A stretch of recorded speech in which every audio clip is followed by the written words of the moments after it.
Hi everyone and welcome to ChartGo. In this example, we will show you how to upload an Excel file or a CSV file or any type of spreadsheet.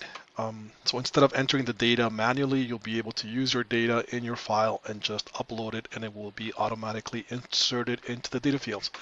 So enough talk, let me start off by showing you the actual Excel file. So this is the Excel file we will be working with. As you can see, it is a traditional Excel file. It's got columns, it's got rows, it's got cells, and it's got headers. So this is the file we will be uploading, and what we're trying to do is to put all this information up here into the data section down here. So let's start that off by pressing the Upload Excel or CSV file button. You will find that right to the right of the Create Chart button. So once I clicked on that, you will notice that it opened a pop-up. The pop-up gives you a description of the type of format it expects and what the results will be once you've completed the upload. So we'll continue here by choosing the file, which is situated in this folder here for me. I'm going to double click this. Well, actually, I'm going to click it and open it.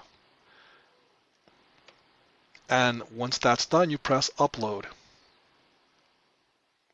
And you will notice down here that all the data fields have now been populated and all the data that existed in the Excel file are now there. Let's take a look and compare actually. So you will notice here that the X labels, Sam all the way to Cliff are down here and the data appears appropriately in each column here, in each data group. Let's bring that back quickly. So we notice that everything went there, and including the headers are now the group names.